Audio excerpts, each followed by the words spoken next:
పాలమూరు రంగారెడ్డి ఎత్తిపోతల పథకం దశాబ్దాల నినాదం. ఇప్పుడు ఈ ప్రాజెక్టు చుట్టే తెలంగాణ రాజకీయాలు సెగలు కక్కుతున్నాయి. జలం పేరిట గరళం నింపి గత పాలకులు చేసిన పాపాలు ఇవి అంటూ కృష్ణమ్మ గోదావరి సవ్వడుల సాక్షిగా గలగల ఏకరువు పెట్టారు సీఎం రేవంత్. ఉమ్మడి పాలమూరు జిల్లాకు కేసీఆర్ చేసిన ద్రోహాన్ని ఒక్కొక్కటిగా సాక్ష్యాధారాలతో సహా విశదీకరించారు. జీవనది సాక్షిగా దగాపడ్డ పాలమూరుకు ముఖ్యమంత్రి ఇచ్చిన బూస్ట్ ఏంటి? ఏపీ నుంచి ఎదురయ్యే జలజగడానికి రేవంత్ ఎండ్ కార్డు వేయబోయే వ్యూహమేంటి?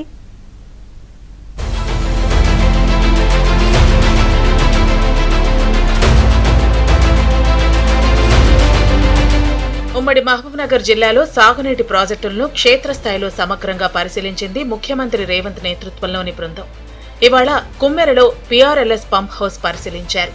పాలమూరు రంగారెడ్డి ఎత్తిపోతల పథకంలో భాగంగా నార్లాపూర్ ప్యాకేజీ 2, ప్యాకేజీ 3 కాలువలతో పాటు వివిధ ప్రాజెక్టుల పనుల పురోగతిని మంత్రులు ఉత్తమ్, శ్రీహరులతో కలిసి క్షేత్రస్థాయిలో అధ్యయనం చేశారు.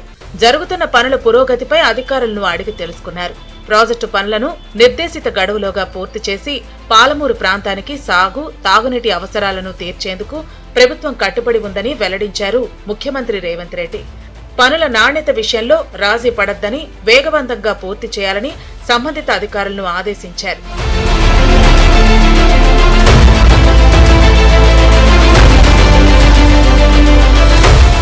కేసీఆర్ ను ఎంపీగా గెలిపించామని, ఆ తర్వాత ముఖ్యమంత్రి అయ్యాక ఉమ్మడి మహబూబ్నగర్ జిల్లా కష్టాలు పోతాయని అనుకుంటే ఉమ్మడి ఏపీ కంటే ఎక్కువగా తీరని ద్రోహం చేశారని విమర్శించారు సీఎం రేవంత్ రెడ్డి. 10 ఏళ్ల కేసీఆర్ పాలనలో 1,81,000 కోట్లు ప్రాజెక్టులపై ఖర్చు చేస్తే ఒక్క కాళేశ్వరానికే 1,00,000 కోట్లు ఖర్చు పెట్టారని, 90 టీఎంసీలతో 26 లక్షల ఎకరాలకు సాగునీరు వచ్చే పాలమూరు రంగారెడ్డి ఎత్తిపోతల పథకాన్ని పక్కన పెట్టారని, పంపులు, లిఫ్ట్ల పేరిట 27,000 కోట్లు ఖర్చు పెట్టి కమిషన్లు దండుకుని తన ఇంట్లో కనకవర్షం కురిపించుకున్నారని విమర్శించారు రేవంత్. ఉమ్మడి పాలమూరు జిల్లాలో ఒక్క ఎకరాకు నీళ్లు ఇవ్వలేదని, ఈ ప్రాజెక్టు కోసం భూసేకరణే చేయలేదని సంచలన నిజం బయటపెట్టారు ముఖ్యమంత్రి. భూసేకరణ కాకుండా ప్రాజెక్టులు ఎలా పూర్తవుతాయని కేసీఆర్ ను నిలదీశారు. ఆ ఖర్చు పెట్టింది పంపులు, లిఫ్టులు. పంపులలో, లిఫ్టులలో ఖర్చు పెడితే కేసీఆర్ ఇంట్లో కనకవర్షం కురుస్తుంది కాబట్టి 27,000 కోట్లలో అధిక భాగము పంపులకు, లిఫ్టులకే ఇచ్చి పంపులు, లిఫ్టులలో 1,000 కోట్ల రూపాయల కమిషన్లు కొల్లగొట్టి ఒక్క ఎకరా కూడా నీళ్ళు ఇవ్వకుండా ఎక్కడిదక్కడ వదిలేసిపోయిండు. ఇక కేసీఆర్ 10 ఏళ్ల పాలనలో చేసిన అప్పులపై చాలా క్లారిటీ ఇచ్చారు సీఎం రేవంత్. సాగునీటి ప్రాజెక్టులకు కేసీఆర్ చేసిన అప్పులకు తాను 52,120 కోట్లు చెల్లించామన్నారు. ఇప్పటికీ జిల్లాలో ప్రాజెక్టులు పూర్తి చేయాలంటే ఇంకా 4,000 ఎకరాల భూసేకరణ చేయాలని, కేసీఆర్ చేసిన తప్పులకు, అప్పులకు అసలు వడ్డీ తాను 1,000 కోట్లలో చెల్లించానన్నారు రేవంత్. 30 నెలల చంద్రశేఖరరావు చేసిన అప్పులకు, తప్పులకు ఓన్లీ సాగునీటి ప్రాజెక్టులకు నేను చెప్పేది 52,121 కోటి రూపాయలు ఆయన చేసిన అప్పులకు, తప్పులకు అసలు మిత్తి కలిపి 52,121 కోటి రూపాయలు నేను చెల్లించిన. ఇక నేను పనులకి 30 నెలల్లో చెల్లించింది ఎంత అంటే 22,000 కోట్ల రూపాయలు.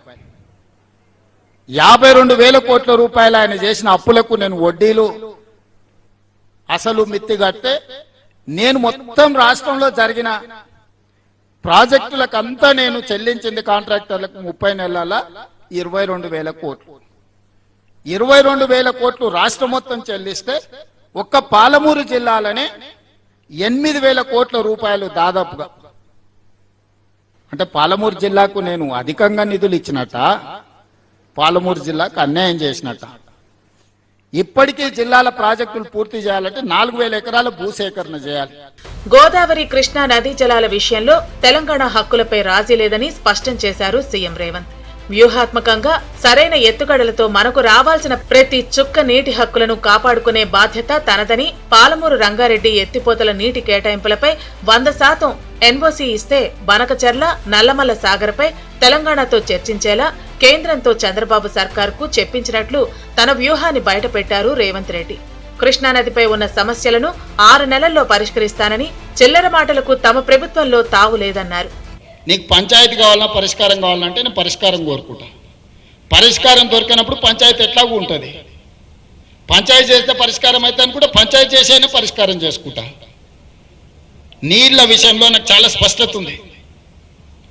అది గోదావరి కావచ్చు, కృష్ణా కావచ్చు, ఏదైనా కావచ్చు. ఒక్క చుక్క రాష్ట్ర హక్కును వదులుకోము, ప్రతి చుక్క రాబట్టుకుంటాము. తెలంగాణకు సంబంధించిన పాలమూరు రంగారెడ్డి ఎత్తిపోతల నీటి కేటాయింపుల మీద మీరు 100% ఎన్ఓసి ఇస్తే మీ బనకచెల్ల నల్లమల్ల సాగర్ గురించి అప్పుడు ఆంధ్ర తెలంగాణతో చర్చలు చేయడానికి అవకాశం ఉంటుంది. ఫస్ట్ మీరు ఆ ఎన్ఓసి ఇవ్వండి అని చెప్పిండు. మేంగా చెప్పింది, కేంద్ర ప్రభుత్వంతో చెప్పించినాం. ఎత్తుగడ అంటే అదే. కేసీఆర్ లాగా చిల్లర మాటలు బస్తీలలో మాట్లాడి తొడలు కొట్టుడు, జబ్బలు జరుసుడు, పొద్దున మాట్లాడు, రాత్రికి మర్చిపోవుడు, ఇవన్నీ మాకు అలవాటు లేదు. డిసెంబర్ లోపల మెజారిటీ ఇష్యూస్ మన జిల్లాలో కృష్ణానది మీద ఉన్న సమస్యల్ని చర్చల ద్వారా పరిష్కరిస్తా. చిల్లర మాటకు మా ప్రభుత్వంలో తావు లేదు. ఎవరు ఏమన్నా అనుకోని పరిష్కారం కోసం ఆఖరి నిమిషం వరకు ప్రయత్నం చేస్తాం. ముఖ్యమంత్రిగా కేసీఆర్ తెలంగాణలో ఒక్కటంటే ఒక్క ప్రాజెక్టు లేదని, ఈ విషయంపై అసెంబ్లీ వేదికగా చర్చిద్దామని సవాల్ విసిరారు సీఎం రేవంత్ రెడ్డి. ఇక కేసీఆర్ అంటే నీళ్లు, వాటర్ అంటేనే కేసీఆర్ అన్న మీడియా ప్రశ్నకు తనదైన మార్కు సమాధానమిచ్చారు రేవంత్ రెడ్డి. కేసీఆర్ నీళ్లు, నీళ్ళే కేసీఆర్ అనేది అబద్ధం. కేసీఆరే సారా, సారానే కేసీఆర్ అంటే ఒప్పుకోవచ్చు. సోడానే కేసీఆర్, కేసీఆరే సోడా అంటే ఒప్పుకోవచ్చు. నాగార్జున సాగర్ ఎవరు కట్టారు? ఎవరు మొదలు పెట్టారు? పండిత్ జవహర్లాల్ నెహ్రూ. కేసీఆర్ పుట్టిండో పుట్టలేదో కూడా నాకు తెలియదు. ఈ రోజున్న శ్రీశైలం ఎవరు మొదలు పెట్టారు?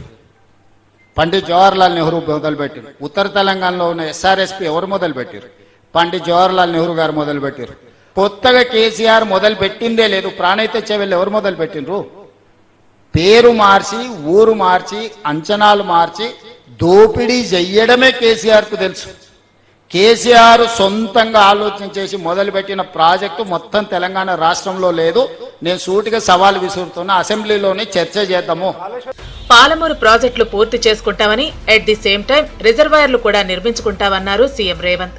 కర్ణాటక తరహాలో బ్రిడ్జి కమ్ బ్యారేజీలు కట్టే అంశంపైన అధ్యయనం చేస్తున్నామని, ఉమ్మడిగా కర్ణాటక, తెలంగాణ సర్కారు చెరిసగం ఖర్చులతో నిర్మించే విషయంపైన వర్కౌట్ చేస్తున్నామన్నారు ముఖ్యమంత్రి. ఇందుకోసం జిల్లాలోని అన్ని పార్టీల నేతలు సహకరించాలని, పనులు జరగకుండా కాళ్లలో కట్టెలు పెట్టొద్దని బీఆర్ఎస్ నేతలకు హితవు పలికారు రేవంత్ రెడ్డి. కర్ణాటకలో అక్కడ కాంగ్రెస్ ప్రభుత్వం ఉంది, అక్కడ ముఖ్యమంత్రి గారితో ఉన్న సన్నిహిత సంబంధాలను కూడా వాడుకొని ఖర్చులలో కూడా కొంత వాళ్ళు మనం ఖర్చులు సగం సగం పెట్టుకుంటే నీళ్లు కనీసం 60% 70% మనం వాడుకునేటట్టు మనకున్న ఇబ్బందులు వివరించి చేయాలని ఒక కార్యాచరణ కూడా తీసుకున్నాం. టెక్నికల్ టీం పరీక్షలు పూర్తి కాకుండా మేడిగడ్డ పనులను పూర్తి చేయలేమని, ఎన్డీఎస్ ఇచ్చే సూచనల మేరకే పునరుద్ధరణ పనులు జరుగుతాయని స్పష్టం చేశారు సీఎం రేవంత్. అటు తుమ్మిడిహెట్టి ప్రాజెక్టు పూర్తికి మహారాష్ట్ర ప్రభుత్వంతో చర్చలు జరుపుతున్నామని, ఈ విషయంలో కేంద్ర మంత్రులు కిషన్ రెడ్డి, బండి సంజయ్ సహకరించి రైతులకు మేలు చేయకుండా రాజకీయాలు చేస్తున్నారని విమర్శించారు తెలంగాణ ముఖ్యమంత్రి. టెస్టులు జరుగుతున్నాయి, టెస్టులు పూర్తి చేయకుండా మేము ఏం పని చేయము. ఎన్డీఎస్ఏ ఇచ్చే సూచనల ప్రకారమే మేము పని పోతాము. ఎక్స్పర్ట్స్ ఇచ్చే నివేదిక ప్రకారమే పునరుద్ధరణ జరుగుతుంది. కేసీఆర్ ఉరికిండానో, హరీష్ రావు అరిసిండానో, అర్ధరాత్రి అర్ధాంతరంగా మళ్ళా చేస్తే గదే అవుతుంది. ఈ రోజు మేము తుమ్మిడిహెట్టిని కూడా ఏ విధంగా ముందుకు తీసుకెళ్లాలో మహారాష్ట్రతో ప్రయత్నం చేస్తున్నాం. మహారాష్ట్ర ముఖ్యమంత్రి గారు తప్పించుకొని తిరుగుతున్నారు. బండి సంజయ్ గారు నీకు శాత కాకపోతే, నీకు శాతనైతే లేదని చెప్తున్నా బండి సంజయ్ గారికి, కిషన్ రెడ్డికి, మీకు శాతనైతే మహారాష్ట్రలో పోయి తుమ్మిడేటి దగ్గర, ఎందుకంటే అది ఆదిలాబాదు, నిజామాబాదు, కరీంనగర్, మెదక్ వరకు అందరు వాళ్ళే ఎంపీలు, ఎమ్మెల్యేలు, అది వాళ్ళ బాధ్యత. ఈ నెల 2న AP deputy CM Pawan Kalyan tour పై క్లుప్తంగా సమాధానమిచ్చారు సీఎం రేవంత్. పవన్ కళ్యాణ్ గారు మా ప్రశ్నించారు, పొన్నం ప్రభాకర్ గారు జవాబు చెప్పిండ్రు. ఇక మన ఇద్దరికి ఎందుకు శ్రమ? పవన్ కళ్యాణ్ గారు మా ప్రశ్నించారు, పొన్నం ప్రభాకర్ గారు జవాబు చెప్పిండ్రు. ఇక మన ఇద్దరికి ఎందుకు శ్రమ? పంటలకు మద్దతు ధరలు ప్రకటించి ఒక్క గింజ కూడా కొనటం లేదని, కేంద్రంలో 12 ఏళ్ల నుంచి అధికారం చలాయిస్తున్న పీఎం మోదీ ఏం సాధించారని ప్రశ్నించిన రేవంత్ రెడ్డి, ఏటా 2 కోట్ల ఉద్యోగాలు, పేదల అకౌంట్లలో 15 లక్షలు వేస్తానన్న హామీ ఏమైందని నిలదీశారు. మోదీ కుర్చీ దిగిపోతే రాహుల్ను కూర్చోబెట్టి అభివృద్ధి పనులను కంప్లీట్ చేస్తామని సంచలన కామెంట్స్ చేశారు తెలంగాణ ముఖ్యమంత్రి. 12 ఏళ్ళు ఉన్న మోడీ ఏమేలుగా పెట్టిండో వీళ్ళని చెప్పమను, అరవింద్ గారిని లేకపోతే బండి సంజయ్ గారిని. ఇప్పుడు మాట్లాడేటప్పుడు బుర్ర ఉపయోగించాలి. తక్షణమే నరేంద్ర మోడీ గారిని దిగిపోమని రాహుల్ గాంధీ గారిని నా కుర్చీలో కూర్చోబెట్టి ఇవన్నీ ఫుల్ఫిల్ చేపిస్తాను. నేను ఎక్కువ మాటలు మాట్లాడితే తెలుగుగా జవాబు ఇవ్వడం మాకు రాదని వాళ్ళు అనుకుంటే వాళ్ళ అమాయకత్వం. నువ్వు దిగిపో, నేను చేస్తాను. రాబోయే 2 ఏళ్లలో పాలమూరు జిల్లాలో అన్ని ప్రాజెక్టులు పూర్తి చేయాలనే బ్లూ ప్రింట్ సిద్ధం చేసింది రేవంత్ సర్కార్. ప్రతి 6 నెలలకోసారి విడతల వారీగా ప్రాజెక్టులను ప్రణాళికాబద్ధంగా పూర్తికి ప్లాన్ చేస్తున్నారు.